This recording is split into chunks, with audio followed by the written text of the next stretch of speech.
კაი ეს არის საბოლოოდ ჩვენ ვართ ორი ადამიანი, რომელსაც უყვარს და ინტერესებს ლიტერატურა. შესაბამისად გადავწყვიტეთ რომ დაგვეწყო პოდკასტი და გაგვიძლიერებინა თქვენთვის ისეთ რაღაცები, რაც მნიშვნელოვანი მგონია. დღევანდელი ჩვენი ტექსტი გახლავთ ჯემალ ქარჩხაძის იგი და იდეაში დაგიმთხვიეთ ქართულის ეროვნულების წერას ორში იწყება და ეს დაიდება 30-ში.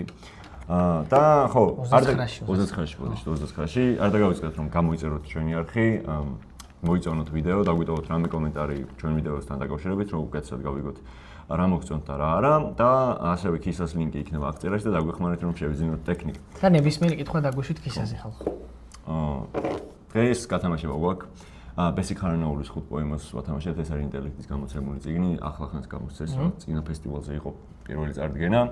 იმისთვის რომ მოიგოთ ეს წიგნი, აუცილებელია რომ დალაიქოთ ეს ვიდეო, გამოიწეროთ ჩვენი არხი და დაგვიტოვოთ ნებისმიერ სახის კომენტარი, მაგრამ თუ ეს კომენტარი მხოლოდ გულები და რაღაც არ იქნება, ძალიან გაგვიხარდება, იმიტომ რომ წინა ვიდეოზე საინტერესო შეკითხვები და რაღაცები იყო და მოგვეწონა, კარგად მუშაობთ ხალხო. ხო. გადავიდეთ ახლა ტექსტზე. შევუდგეთ საქმეს. ხო, გამომწერებზე თამაშდება მარტო ეგ არ დაგავიწყდეთ, ასე რომ თუ არ გაქვთ გამოწერილი ჩვენი არხი, YouTube-ზე ცხადია, მაშინ ვერ მოიგებთ სამწუხაროდ. სხვა პლატფორმებზეც გამოგვიწერეთ, ყველგან ვართ აბსოლუტურად. აბსოლუტურად, კი ბატონო. ხო, შეგიძლიათ ასევე გვისმინოთ Spotify-ზეც, თუ უფრო კომფორტულია თქვენთვის მაგალითად საუბრობისას ან ამის ზოგადად, Spotify-ზეც აღწერაში არის ლინკი. კაი, გადავიდეთ იგიზე, ხა? გარდა იმისა, რომ ეროვნულები მოდის და მაგით ვავირჩეთ, ხო, რაღაცა ძალიან პოპულარული მოთხრობა ქართულ საზოგადოებაში, არა მარტო იმიტომ, რომ ეროვნულების პროგრამაში, ხა ეგრე ბევრი არის პროგრამაში, მაგრამ არ იცით ხო. მაინც საყვარელი მოთხრობა, მე ასე ვიტყოდი, ქართველების ერთ-ერთი გამორჩეული, ცალკე მოთხრობა რო ცალკე არის გამოცემული, აი მაგ დონეზე საქართველოს ყოველ შემთხვევაში ცოტა უცნაურია და ესე იგი ცალკე წიგნად არის გამოცემული, თავისი ილუსტრაციები და ის ძალიან ცნობილი ილუსტრაცია ხო. დანთაზე რო არის ხო. დიდი აზიანის კარაფზე რო არის. რამდენი საქმე დახატული აბიტურიენტების ბოლოზე არის. კი. და ხო, ეგ იმას მიანიშნებს, რომ არა მარტო პოპულარულია, ზოგადად მოწონს ხალხს. რამდენიმე სიტყვას ყوار გვეტყოდი ქარჩხაძეზე თუ ქარჩხაძეზე და მოთხრობაზე რამდენიმე სიტყვას ვიტყვი ხო. ქარჩხაძე არის ვანში დაბადებული, არის იმერელი და ასევე ეს იგიზი არ არის მარტო რა. მე ვიტყოდი რომ ქარჩხაძე განსაკუთრებით 21 საუკუნეში საკმაოდ პოპულარულ ავტორად ჩამოყალიბდა და ქართულ პროზაიკოსებში ერთ-ერთი ისეთი რაღაც სუყე ადგილი უკავია. თუ დავაკვირდებით ასევე მისი წიგნების გაყიდვადობასაც მაქედან გამომდინარე. ნუ ჩემთვის ეხა პირადად მნიშვნელოვანი ავტორია ძალიან, იმიტომ რომ მდგმური ძალიან მიყვარს შენიცი და მაყურებელმა იცის ბევრჯერ მithქვამს. რაც შეეხება ამ მოთხრობას, 1977 წელს დაიბეჭდა ჟურნალ ცისკარში. ეს არის ესეთი აუცილებელი, რაც უნდა ვიცოდეთ ახლა ამ მოთხრობაზე. არანაირი რაღაც რეიმონდ კარვერზე რო ქონდა რედაქტირების ამბავი, ეგეთი არ გვაქვს, არც კონკრეტული ამბავი, რომლის შემდეგაც გახდა პოპულარული. უბრალოდ ეგრე არის, რომ აი რაღაცა საბჭოთა კავშირის დანგრევამდე დარჩა 13-14 წელი და მაშინ გამოვიდა ეს მოთხრობა, იმიტომ რომ ბევრი ამბობს, რომ ეს მოთხრობა არის რაღაც საბჭოთა რეალობაზე და მაგაზეც ვილაპარაკოთ მე. კი, შევეხოთ მაგაზე. კაი, დავიწყოთ ის. ხო, გუდრიცზე ვნახე და 5-დან 4.73 აქ შეფასება. კაი. და რაღაც კომენტარები ამოვიწერე და მე წავიკითხოთ ბოლოსკენ და განვიხილოთ რე. მეც ხონდა და დამოვიწყდა მინახა ბიჭო კომენტარი. დატოვებული მაქვს აბიტურიენტობის. იგიზე, მართლა? კაი. ტელეფონი გადმომეტყვა. ხო, არა უშავს, კაი. მოდი დავიწყოთ მით რა ქვია, დასაწყისში. სათაური მაშინ განვიხილოთ, როცა ბოლო ფრაზას განვიხილოთ. ჩემი აზრით ეგრე ჯობია რა. კაი, წავიკითხო, მოდი რამდენიმე წინადადებას. როცა ცა დღის თვალს გაახელს და ქვეყნიერებას სიბნელეს გადააცლის, იგი ავა მაღალ ქარაფზე და დიდი დაძინების ხახაში ჩაეშვება. ბელადის სიტყვებს ცხელი ხიფათის სუნი აუვიდა. როგორც შიშველ მთას აუვა ხოლმე, როცა შიგნიდან ცეცხლის ენაა მოიმართება და ცა ფერფლის ღრუბლებით დაიფარება. შეშფოთებამ იგის თავიდან ფეხებამდე დაუარა. ასეთი რამ ჯერ არც ერთ ბელადს არ ეთქვა. იგი მიხვდა, რომ ქვეყნად რაღაც ახალი გაჩნდა. ეს არის შესავალი.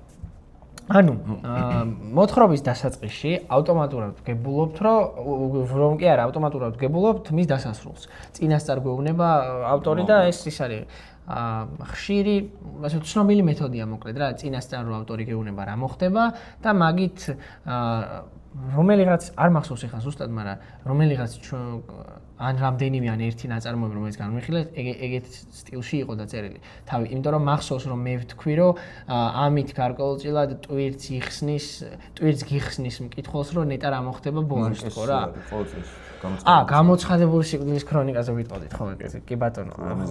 ხო, თუ რამეზეა და ეგ არის ბიბლია მის სპოილერების წინასწარ თქმის, ამიტომ ხო, გასაკვირი არ არის. აქაც იგივე ამბავია. უბრალოდ აქ გარდა იმისა რომ წინასწარ ვიცით რომ იგი უნდა მოკვდეს, ენაზეც ვილაპარაკოთ, მაგრამ მაგის გარდა არის ისიც რომ ანუ ავტორი გეუბნება და ამას ტექსტის განმავლობაში ხედავ რომ მთელი ამბავი არის მოყოლილი აი სანამ ეს ჩემი ინტერპრეტაცია შეიძლება ვწდები რა, შეიძლება არ დამეთანხმოთ.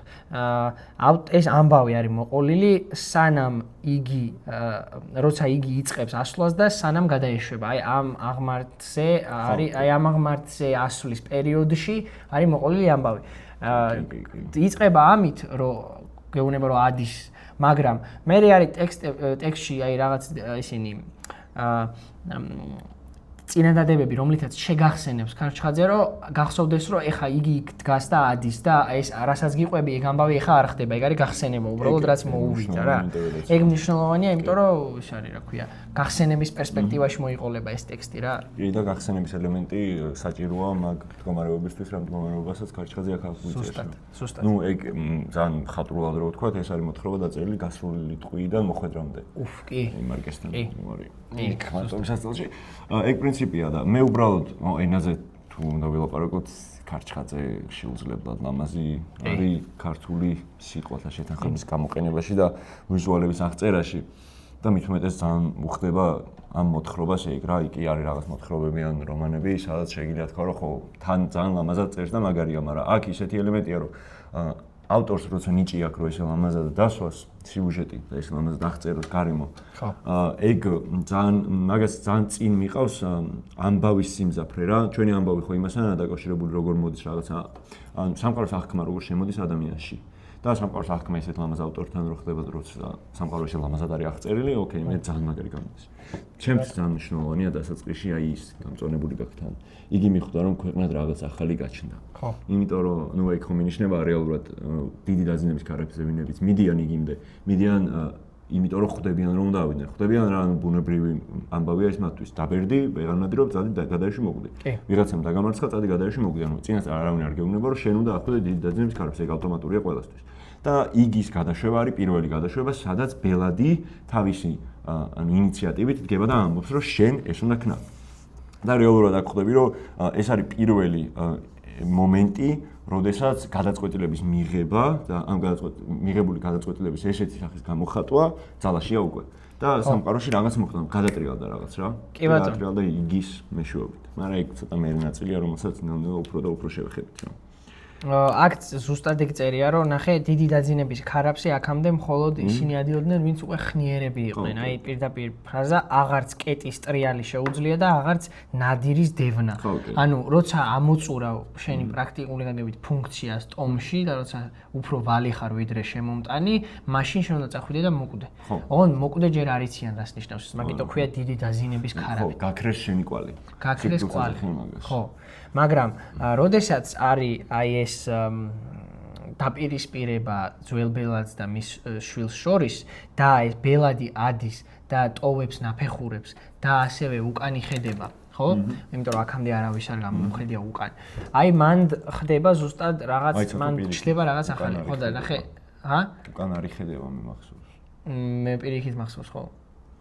კაი, ხო არ აქვს მნიშვნელობა. მთავარი არის რომ ანუ იგიში ამ ძველი ბელადის გადახტომა თუ დიდი დაძინების ქარაფში გადაშვება იწვევს რაღაც ახლის გაჩენას. ანუ ის რომ მანამდე ნაფეხურებს საერთოდ არ აგვირდება, ვერ ხედავს უფრო სწორედ იგი, მარტო ამ ძველი ბელადის ნაფეხურებზე დაიწყო კითხვის დასმა, რომ ეს რა ხდება და საერთოდ მე იქ ბოლოს ჩანს, რომ ეხა რო ანუ თვით რეფლექსია და ზოგადად რეფლექსია რო უჩნდება რა, აი ეს რაღაცა დაკვირვება სამყაროსადმი და როსვამს კითხვას, რომ ძველ ბელადს თუ ვამბობ, ესე იგი სად არის ძველი ბელადი? ხო ფაქტია რომ არსებობს, იმიტომ რომ მე მოვიხსენიებ როგორც ძველს. ახლა არ არის, მაგრამ მოვიხსენიებო. და მაშინ სად არის სიკვდილის გადააზრებას რო იწყებს მთლიანად რა. და ეს არის. ეს ტექსტი ზოგადად ხო ეგეთია, სიკვდილის ზღვარზე მყოფი ტექსტია, იმიტომ რომ თუ ვამბობთ რომ ფიზიკურად იგი არის დიდი დაძინების ქარაფში გადაშვების პირას, მაშინ არის რომ აი უფსკრულის პირას დგახარ და აი სანამ გადაეშვები, მანამ ამბავს გიყვები რა. და ეგ ტექსტს ორმაგ ღირებულებას ძენს, იმიტომ რომ სიკვდილთან სიახლოვით მოყოლილი ამბავი უფრო რეალური, გულწრფელი და ღირებულია, ვიდრე სიკვდილთან დაშორებული ამბავი რა. მოთხრობა ახერხებს, რომ დროის და სივრცის ის ელემენტი გაარღვიოს სრულიად.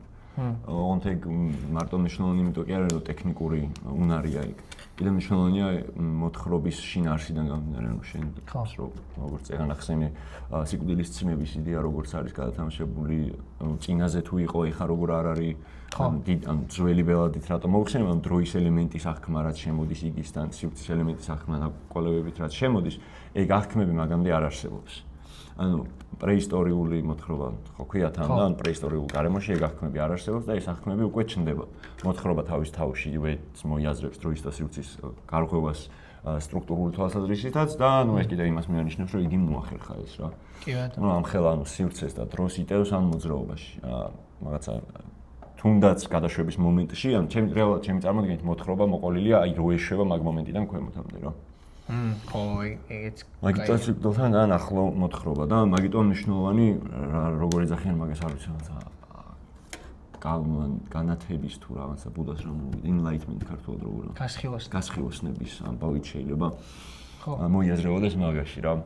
ძალიან გავს სხვათაშორის ტყუილად არ ახსენე შენ ბუდა და აღმოსავლური ფილოსოფია, იმიტომ რომ იქ იგი რო იწყებს სამყაროს დაკვირვებას და სამყაროს როგორ აღწერს, ეგ ძალიან გავს ზოგადად ინდუიზმის და ბუდიზმის იმას კონცეფციებს რა, ფილოსოფიას მთლიანად, იმიტომ რომ იქ ამბობს რომ ეგ შეიძლება დასავლურ იმაშიც არის კაც სამყაროში უბრალოდ მე პირველი ეგ გამახსენდა.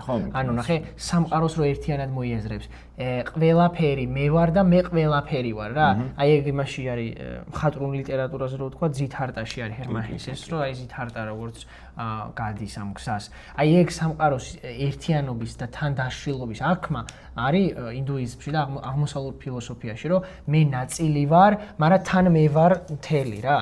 და მაგიტო არის მე გაუცხოება ბელადს და ახალ ბელადს და იგის შორის, რომ როცა ეუნება რომ შენ ეს ხო ეუნება იგი რომ ბელადი იგია და იგი ბელადია და ეს საერთოდ სხვა რაღაცას გულისხმობს და ბელადს გონია რომ ეს ამბობს რომ ბელადი მე ვარ და რეალურად დგება ორ სამყაროს შორის შეპირისპირება, რომ ეს სამყაროს ერთიანად წარმოიდგენს და ეს დახლეჩილად და არ ესმის იგის რას ეუნება და გონია რომ სხვა რაღაცას ეუნება და მაგიტო სჯის მე რა.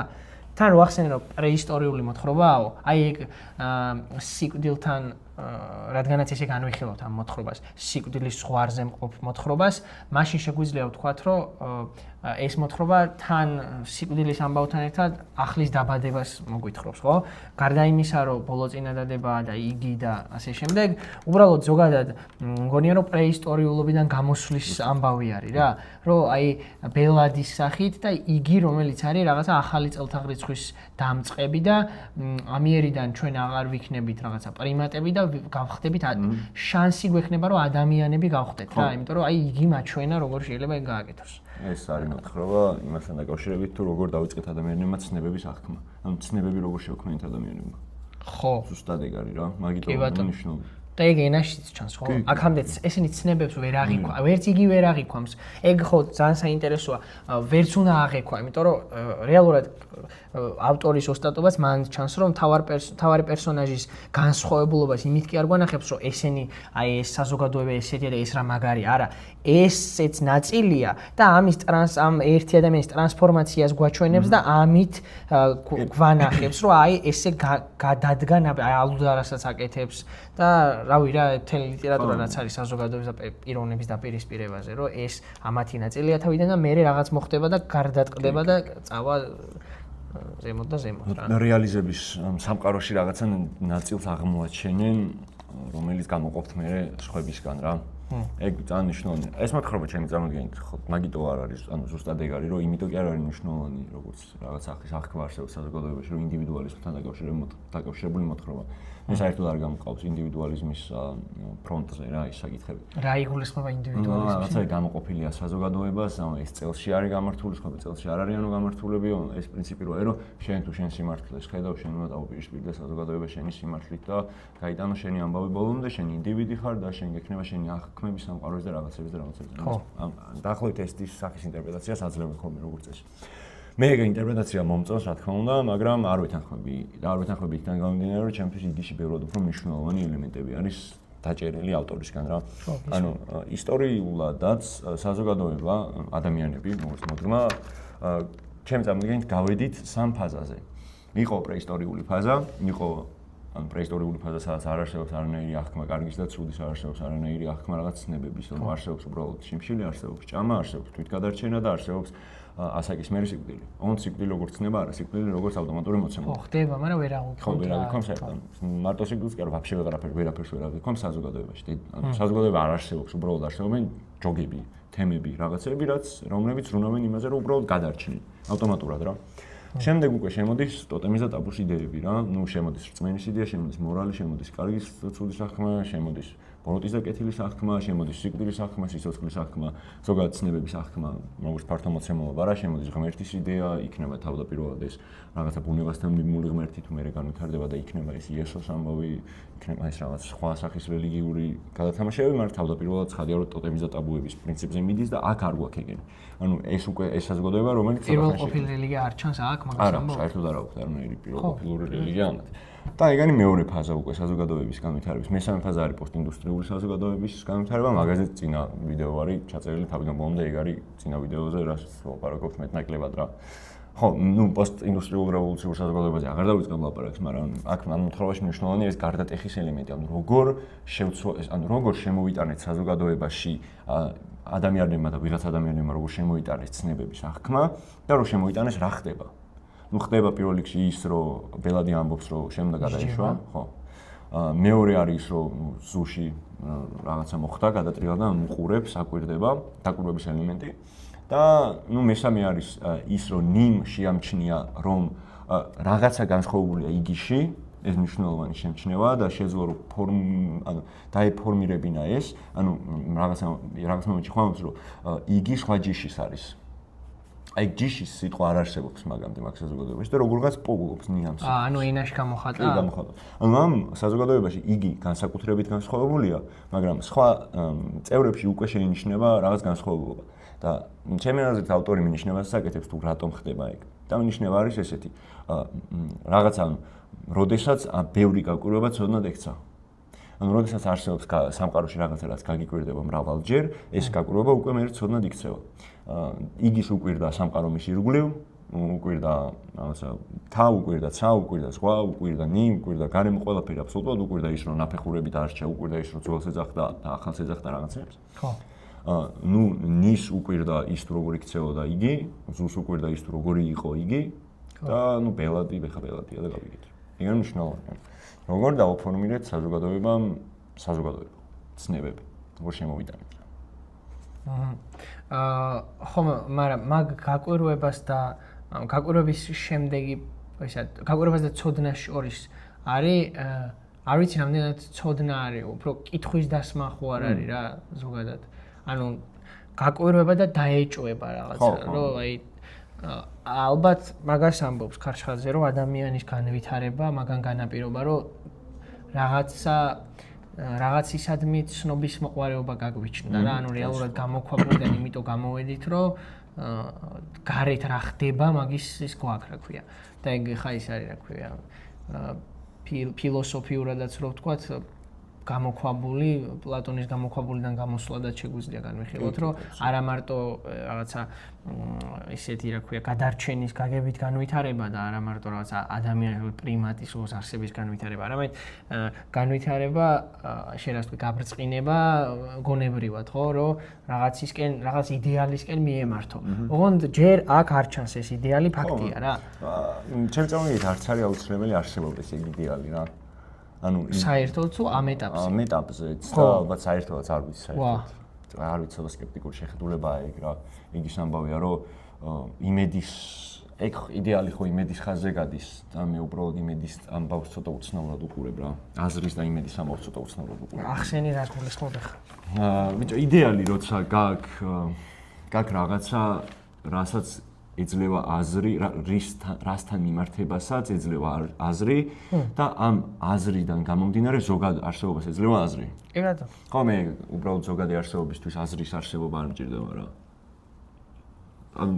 მოთხრობასთან და რაღაცებთან არაფერ შუაში მე უბრალოდ ზოგადად განვიხილებ. ჩემი სოფხედელობის ამბავია რა. ანუ რაღაც საზოგადოების უდიდესი უმრავლესობა ხო არის რომ რაღაც აზრს ეძებენ არსებობაში. ძალიან ბევრი ადამიანი აკეთებს მაგას რა. აზრს ეძებენ არსებობაში. არაფერი საწინააღმდეგო არ მაქვს მაგის ნაკავშირებით. ოკეი, მაგარია. უბრალოდ მე არ ვეძებ აზრს. არც იმედს და არც აზრს. ჩემს ავტომატურია იგივე. ანუ ის რო არსებობა არსებობს ეგ არის. იმედი გაქვს ავტომატური თუ არა? ხო და იმედის ელემენტია ზოგადად ავტომატური, არ მჭირდება რა მის იმედი მქონდეს. ზოგადად იმედის ცნება ჩემს ავტომატურად არსებობს და მორჩა. ანუ არ საჭიროებს მიმართებას. ხო, მაგრამ ესე უბრალოდ იმედი რას ნიშნავს? თუ მე რაღაცას არ მიემართა. ხო და რამე მომენტში თუ დამჭირდება რამესთან დაკავშირებით მივამართებ, თორე ისე ზოგადად თუ არ მიემართე, რანაირად არსებობს მაგას. საზოგადოების უდიდეს უმრავლესობას იმედი პირველ რიგში იმედი აქვს რომ აზრი არსებობს რაღაცასთან დაკავშირებით და მე ეძებენ აზრს. ანუ შენ არ გჭირდება რაღაც იდეალი, რასაც მიემართები? ავტომატურია ჩემთვის ეგ არსებობის ნაწილში რა. ანუ ავტომატურია რას ნიშნავს? ავტომატურია იმ თვალსაზრისით, რომ ანუ თუ იდეალი არის თვითგამოხატვის მაქსიმალური ფორმა, მაშინ ოკეი, იდეალი დაუძახთ, მაგრამ ჩემთვის ეგეც არ არის იდეალი რა. ანუ ჩემთვის ის ფაქტი რომ არსებობ არის სრულიად საკმარისი იმისთვის, რომ ჩემი არსებობის მაქსიმალური პოტენციალის გამოვლენა მომინდომო და შევძლო. მორჩა. არ მჭირდება რაღაცა მაღალი მატერია ამისთვის, არ მჭირდება. ანუ აზრი არის თავისთავად შენ ანუ ის უბრალოდ რომ არსებობ, ეგ არის შენთვის აზრი იმთავითვე? ხო. რომ გააკეთე, ანუ მოძრაობის აღმძვრელი არის უბრალოდ არსებობა? ხო, დაახლოებით. ოკეი. მე არ მჭირდება რაღაც გარე ელემენტები რა, რომ იმოძრაობდა რაღაცა ქნა რა. ეგ იმასთან როგორ მოდის, ანუ ქრისტიანობაში როგორ სვამ მაგას? ღმერთის იდეასთან ზუსტად სვამ არ ქრისტიანობაში დიდად ვერ სვამ. ღმერთის იდეაში როგორ სვამ? ღმერთი და სხვა შორის ბარი მოთხრობასთანაც შეგვიძლია გადმოვიდეთ. ჩემი წარმოგიდგენთ ერთი მნიშვნელოვანი ამბავი, ოკეი, ის არის რომ საზოგადოებამ შეძლო ცნებითი აღქმის დაწყება, თუ სწორი ეგზამენდება, მაგრამ ოკეი. და მეორე რაღაცების აღქმა ცნებებად. ხო, ეგრე. და მეორე არის რომ ქარჩხაძე ახერხებს აგვიწეროს ღმერთი როგორია. ხო.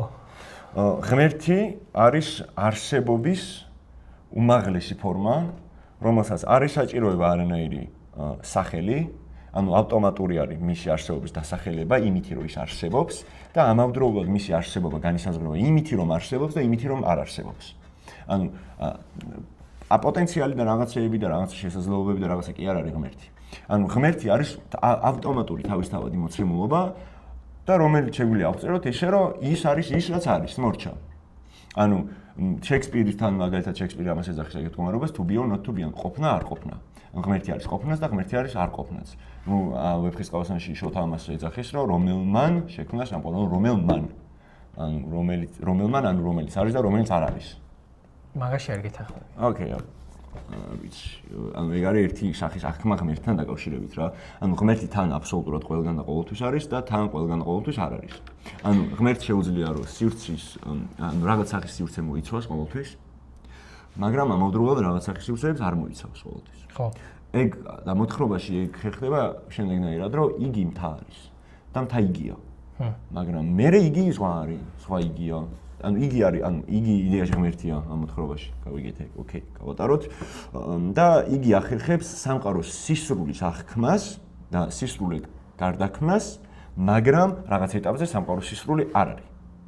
რაღაც ეტაპებზე არის, რაღაც ეტაპებზე არ არის. და ანუ მოთხრობის დასასრულიც რეალურად მაგასთან არის დაკავშირებული რა.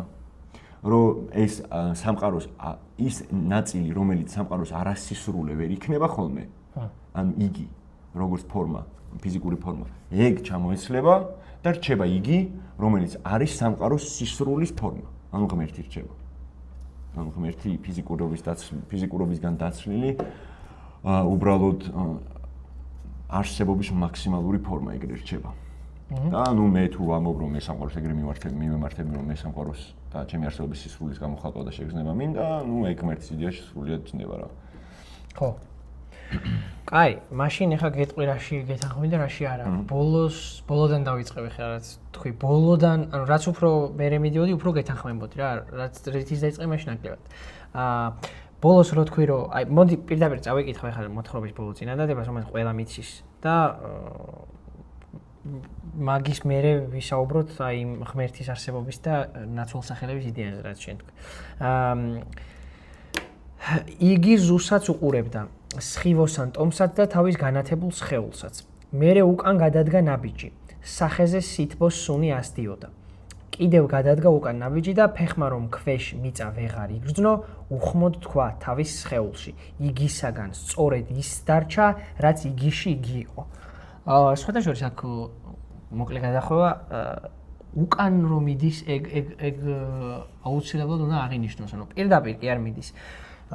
უფსკრული არის მის უკან, უფსკრულს თვალებში არ უყურებს და უყურებს სხვა უფსკრულს, რომელსაც ტოვებს. უბრალოდ იმ იმედით, რომ ეს ამოივსება თავისი სიკვდილით და აი რაღაცა ესე მიდის ზურგით და გადაეშვება ისე რომ ზერას არ წყვეტს საერთოდ ადამიანს რომელსაც ტოვებს. და აქ ტყუილად არ არის ნახსენები ზუ, ბოლოს სახელი რომელიც ამ ტექსტში ხსენდა არის ზუ, თუ იგის არ ჩავთვლით. და ამით შეგვიძლია ვთქვათ რომ იმას გადასცემს მემკვიდრეობას.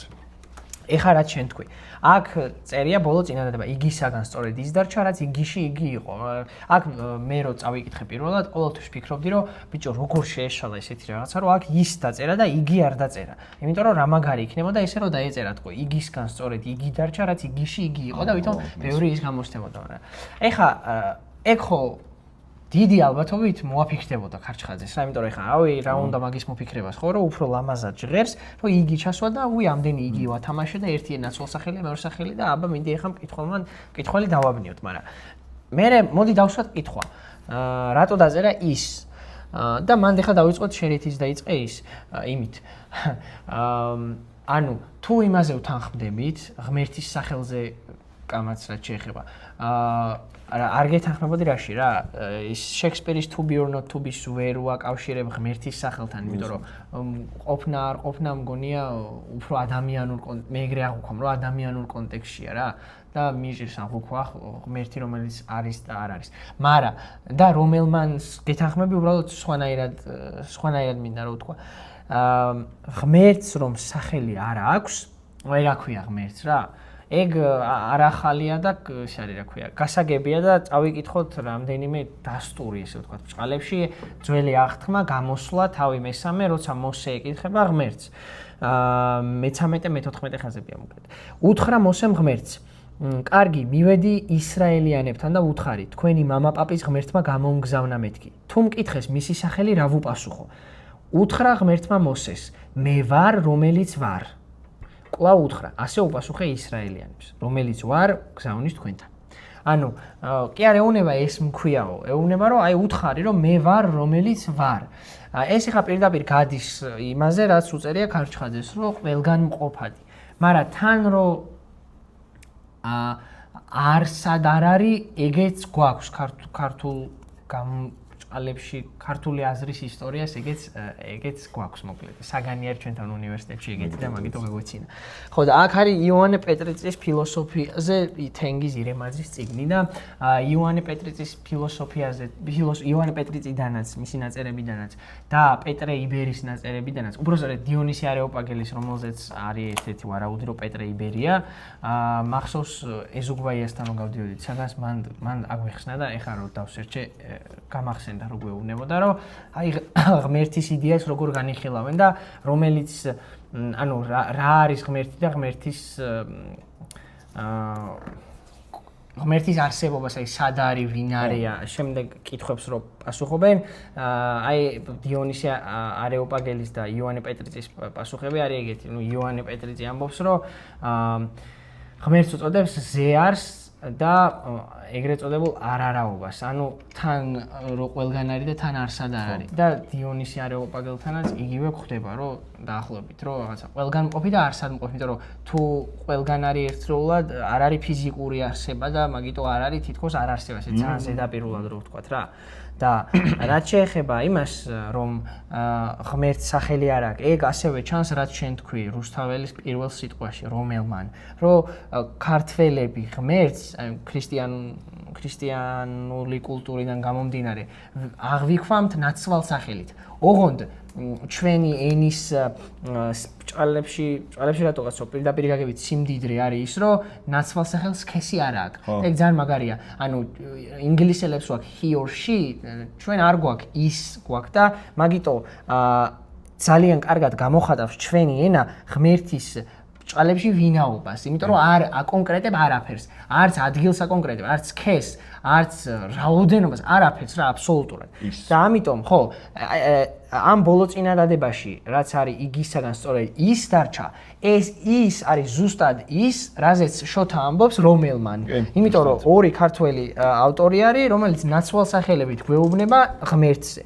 ხო და აქედან გავდივართ იმაზე, რაც შენ თქვი და ბოლოსკენას თქვი, მაგაში მეორე ნაწილას თქვი, მაგაში სრულიად გეთანხმები, რომ ღმერთის დაბადება არ ვიცი, ამდენად სწორი ის არის, მაგრამ ფაქტია, რომ ის დარჩა იგისგან, რაც ღვთიური იყო მასში. ანუ მთლიანად ის სხეული, მთლიანად ადამიანური მოკვდა და დარჩა ღმერთი და ეგ ღმერთი არის რამდენიმე ცნებით სავსე. ერთი არის და მთავარი ჩემი აზრით ინსპირაცია არის, შთაგონება, რასაც ზუში ტოვებს, აი ეგ ღვთიური ნაპერწკალი გადაეცემა ზუს და ვიცით რომ ზუს მერე აუცილებლად ოდესმე ამოვა და გადაეშვება აქ, იმიტომ რომ ან შეიძლება არ გახდეს მისი მსხვერპლი საჭირო, მაგრამ ფაქტია რომ სწორ გზას ადამიანობის გზას გააგრძელებს. შანსი აქვს რომ ეგ გააგრძელოს და ასევე არის ისიც რომ სიყვარულით არის სავსე ღვთიური იდეა ქარჩხაძესთან და ეგ არის მთლიანად იმის ამბავი ნისთან ურთიერთობის ამბავი და მან ერთ მომენტში ძალიან კარგად ჩანს როცა მახინჯდება ნი იგისთვის რატომ მახინჯდება სექსი რო აქვს მაგის მერე ხო მახინჯდება და ეხა ეგ იმას არ ნიშნავს რომ როგორც ყოველ შემთხვევაში ჩემთან ეგრე იყო რომ აი აუცილებლად უარყოფითად განვიხილავდით სექსის იდეას, იმიტომ რომ ხორციელი ტკბოვაა და რაღაცა, მაგრამ არა, ზოგადად იდეა. ქართულ სკოლებში ეგრეა ჩემი წარმოდგენით, რომ ანუ იმთავით უარყოფითი არის სექსი, რომ რაღაც ხორციელი ტკბობა და ანუ რეალურად არ არის ეგრე, სიყვარული თუ სიყვარულია, ესე იგი მაქსიმალური შესაძლოა მაქსიმალური ფორმა იყოს სიყვარულის გამოვლინების და ამიტომ აქ ეგ ქრისტიანული ის შემოდის ძალიან რომ ხორციელი კუთხი როცა აღიქვამს ალბათ ნის მაშინ მახინჯდება. მე განცდა მაქვს რომ ეგ ამბავი იმიტომ ემართება რომ ისეთი სახის ფიზიკური კავშირი აქვს როგორი ფიზიკური კავშირი პირველყოფილ ადამიანებს ერთმანეთში ესე ნებისმიერობაში აქვთ. ხო, ნებისმიერთან იქნებოდა და ეგ არ უნდა სექსი რო ყოფილიყო არ ექნებოდა წესით ეგ. ხო, ამ გამრავლების აქტი ქონდა რა. ხო, ეგრე ზუსტად. და მაგიტო ეგ კიდე გადმოდის თანამედროვე საზოგადოებაში მე მგონია რომ თანამედროვე სკოლებიც ეგრე არის გამრავლების იმადავით ქონდა და არა სექსად რეალურად და მაგიტო აქვს პრეტენზია რა. ხო.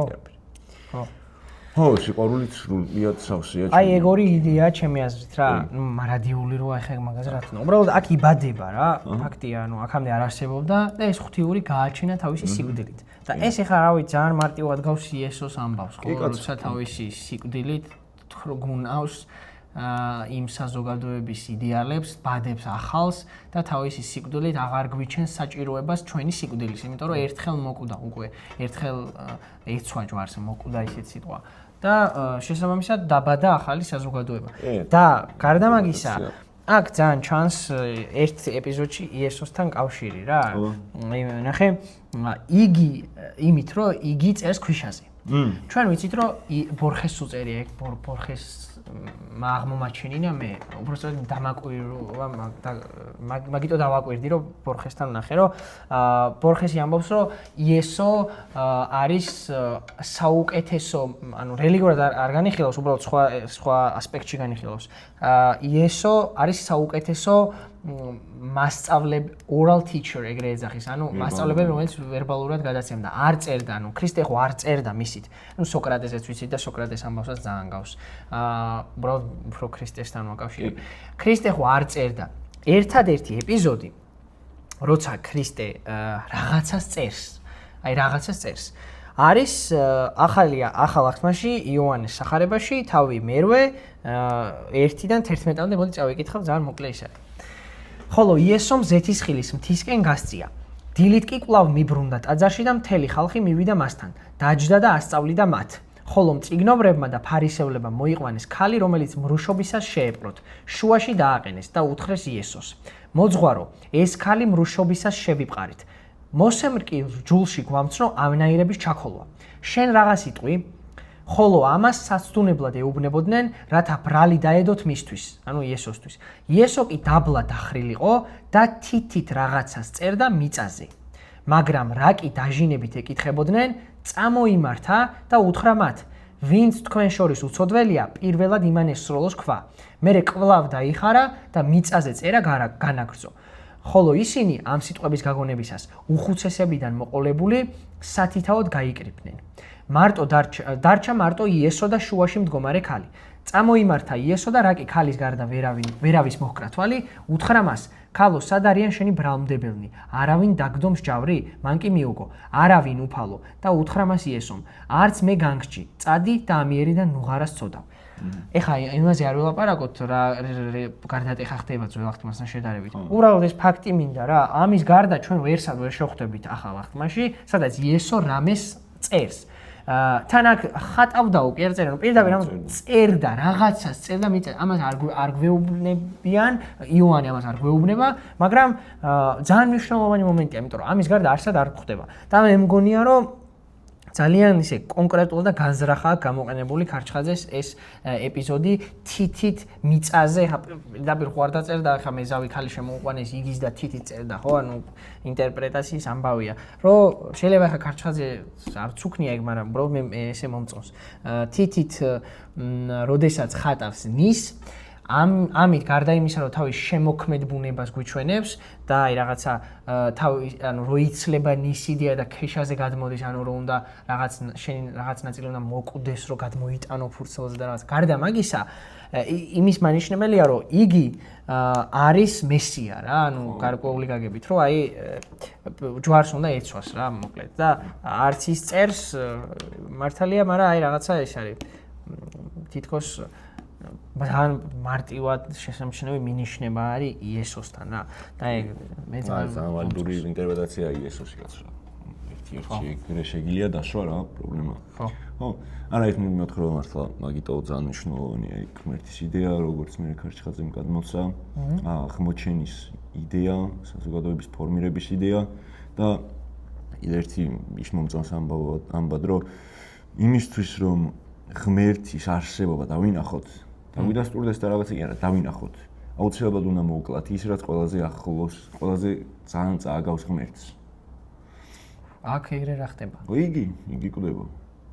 ანუ იმისთვის რომ საზოგადოებამ მე უკუმა თქვი საზოგადოებამ რომ დაინახოს ეგ მნიშვნელოვანი დანამატია იმისთვის რომ საზოგადოებამ დაინახოს ღმერთის არსებობა რაღაცა დროსა და სივრცეში მათი ერთგული ამ შემთხვევაში ანუ იმისთვის რომ ტოტემი და ტაბუ დაიძრას იმისთვის რომ ღმერთზე დაიწეროს იმისთვის რომ ღმერთზე ილაპარაკონ იმისთვის რომ ზუმ დაინახოს ეს ღმერთი თავის სრულ ფორმაში აუცილებელია რომ ყველაზე ახლოს რაც არის ღმერთთან ყველაზე მეტად რაც გავს ის მოკვდეს მარტო ამ ამბავში არის აბსოლუტურად ყველა კულტურაში ეგრე არის რომ ღმერთი სადღაც ყოველთვის კვდება ნუ ქრისტიანობაში გასაგებია რომ ჯვარს ვაცვით რაღაცა ნორდიკულ მითოლოგიაში გასაგებია რომ რაგნაროკი მოაქვთ ბერძნულ მითოლოგიაში გასაგებია რომ ვიღაცები მოკვდებიან იქ სადღაც პირდაპირ შვილი ღმერთი კლავს მამა ღმერთს ხო ეგ ეგრეა ძველი ბელადის და ეგვიპტურ მითოლოგიაში არის რომ რა ქვია იმას რა კი არ ქვია და რა ქვია იმას ვაიმე ღმერთი რა არის მაგრამ ღმერთი არა ვაიმე რა ქვია რომელიღაც აღმერთს კლავენ ანაკუწებენ და ნაკუწებს ნილოსის მდინარეს ატანენ კარჩი რაღაც ამბებია რა დამოწყდა რა ქვია.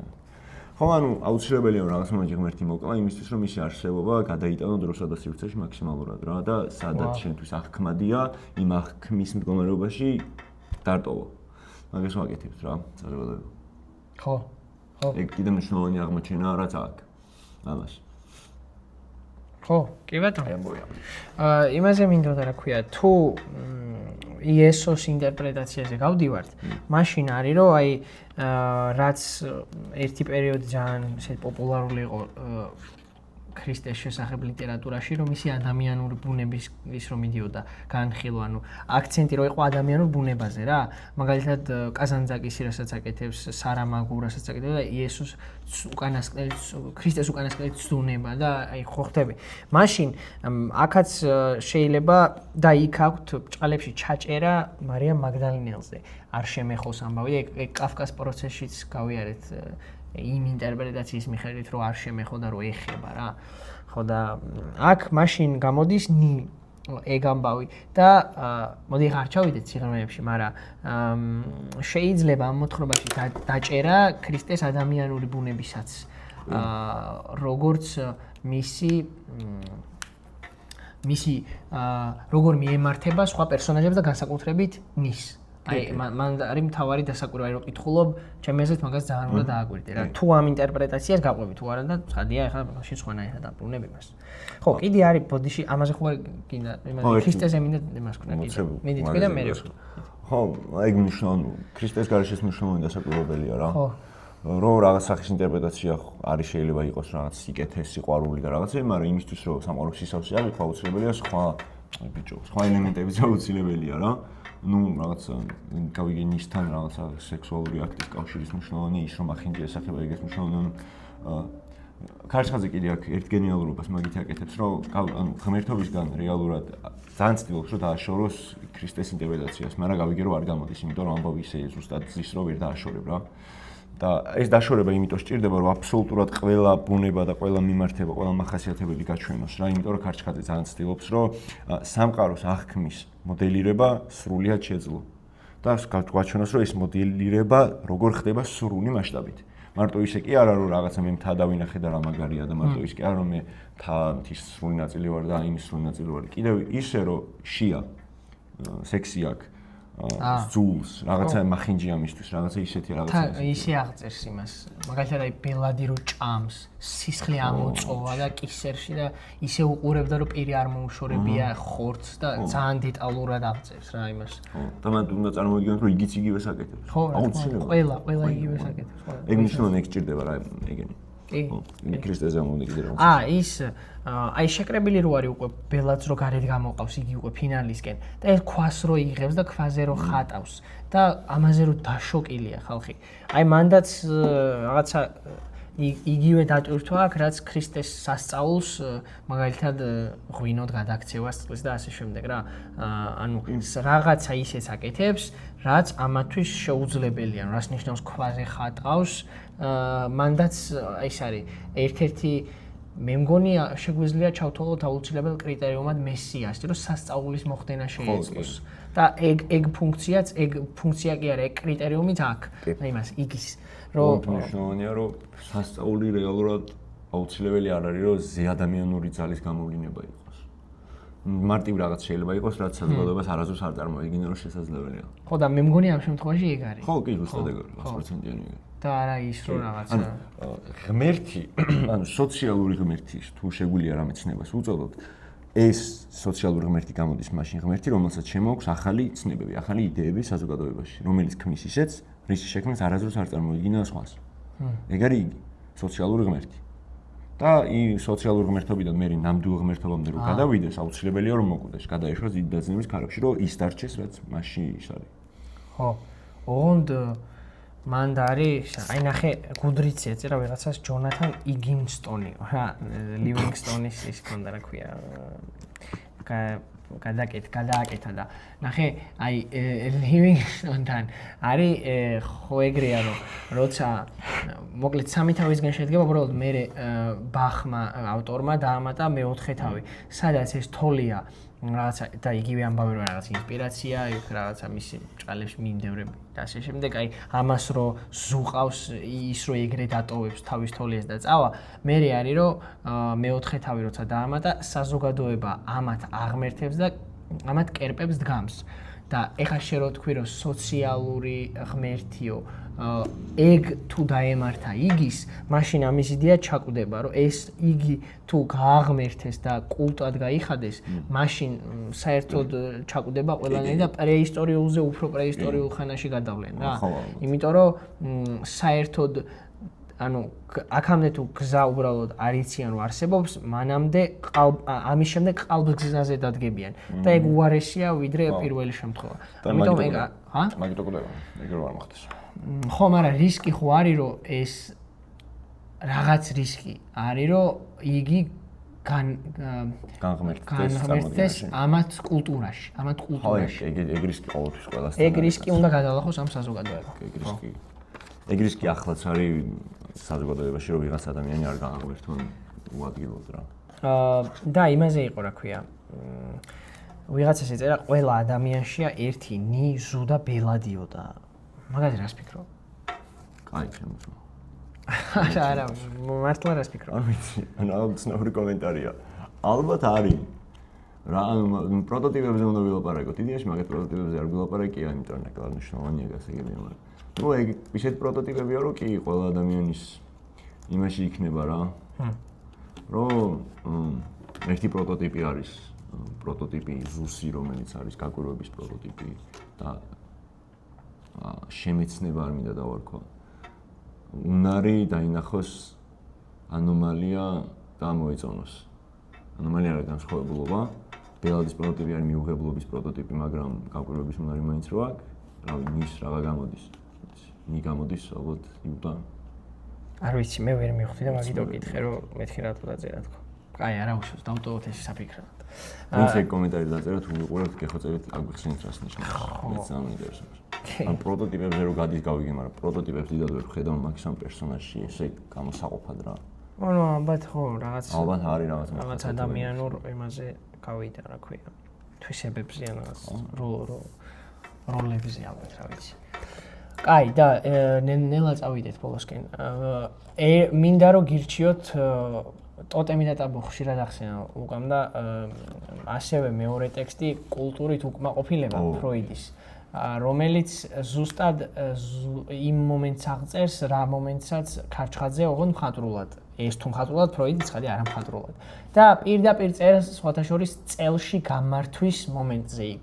და აქვს ასევე ის რა ქვია ფროიდი იქნებოდა გენიტალიებზე რო არ ეწეროს ახლა და მოკლედ ეგ ტექსტი ილიას უნივერსიტეტის გამომცემლობაა, ქართულად არის თარგმნილი. ხო? იმ ყვითელ non-fiction რო ქვია, ხო? გონი მაიცა. აქ.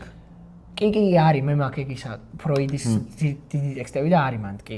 კულტურით უკმაყოფილება, მაგრამ მე PDF-ი წავიკითხე. მე მგონი სახში მიდოს, მოიცა გავიხსენე. მე მაქვს სახში. დიოგენესის არის ფროიდის რჩეული ტექსტები ქვია. ხო და მოკლედ თუ აი ეს რაღაცა ეს თემა დაგაინტერესებთ პირველ ყოფილურ საზოგადოებას გარდამტეხი მომენტი არა მხატვრულად ეგ ტექსტი აუცილებლად წაიკითხეთ, იმიტომ რომ ამ მოთხრობის ინტერპრეტირებაში მგონია რომ კი მთავარი არის ერთ-ერთი ის არის რა ქვია და ძალიან მინიმუმ გამოგადგებათ. ახლა ეროვნულებს ახლა კულტურით უკმაყოფილებას თუ არ დაწერს, მარტო აბიტურიენტებისთვის ხო არ ვლაპარაკობთ სტრადია. ან ვისაც წაკითხული გაქვთ და გვისმენთ, დააკავშირეთ როგორ განსხვავდება, ან როგორი მსგავსება არის ქარჩხაძეს და ფროიდს შორის. ამ ორ ადამიანს თუ ოდესმე დავაკავშირებდი, ნაღდად არ მეგონა, მაგრამ ნეტა ფროიდს რომ მოესწრო ამის საკითხი. მოესწრო რა. ხო, საინტერესო იქნებოდა. ხო. მოჭორი გამოიყენებდა. ან ნეტა ქარჩხაძეს თუ ქონდა ფროიდი აუცილებლად ექნებოდა. მე განცდა მაქვს რომ მთლიანი იგი მიზან მიმართული არის რა. ანუ ხო არის რაღაც მოთხრობები, რომლებშიც რაღაცა გავარდა რა და კაი გავიგეთ რომ გავარდა. ხო, მაგრამ ეს აშკარა ამას ძალიან ფროიდის უნიასტის აშკარად დაჯდა ტიპი, იფიქრა გარდამტეხი ელემენტზე ველურობიდან ტოტემ ტაბუნდე, აშკარად ფროიდის საკითხული აქვს, აშკარად მე მგონი ბიბლია შემთხვევითაა დასმული, ან ქრისტე სამბავის შემთხვევით. ეგ მე მგონია რომ უბრალოდ ამბავი ისე დაჯდა რომ რაღაც ეკო-კულტურული გამოცდილება არა თუ ესეთი ამბის დაწერა გინდა ხო აუცილებლად ბიბლია დაგიჯდება შეუძლებელია სხვაგან გაგექცეს რა თუ ძალიან ნუ რა ამბავიც არ უნდა დაწერო ალბათ გაგექცევა ბიბლიისკენ მაგრამ ხო და ნუ ამასაც ეგრეთ ჩემი აზრით ქონდა იქ წარმოდგენა და გაიქცა რა და რო გაიქცა მიხვდა და დატოვა რა პრობლემა აუცილებლად წაკითხული იქნება ეს არ ვაკნინებთ ამითი არაფრად პირიქით რა არა კაცო პირიქით ვაკნინებთ კი არა კარგად იქნება კაცი იყო რა სასახი ძალიან ფებული კაცი იყო ეთყობა სხვა ნაწარმოებებშიც რომ ბევრი სხვა ინტერპრეტაცია იცის რა კაი ხალხო გამოიწერეთ არხი აი ერთადერთი რასაც ხოთ ეგ არის რომ გამოიწერეთ და თუ წიგნის მოგება გინდათ და აკომენტარით ვიდეო უნდა დაალაიქოთ ვარ თუ გვეთუ რაღაცა კი 3000 კაი ხალხი კეისა ზე დაგვეხმარეთ რომ შევიძინოთ ტექნიკა და სხვა პლატფორმებზეც გამოგვიწერეთ Instagram-ის 3000-ზე რა გავქაჩეთ ნერვები მეშლება ხოლმე მაგაზე მაგრამ არა უშავს იმიტომ რომ ვინც ვართ ყველაზე კაი ხალხი ვართ და მომავალში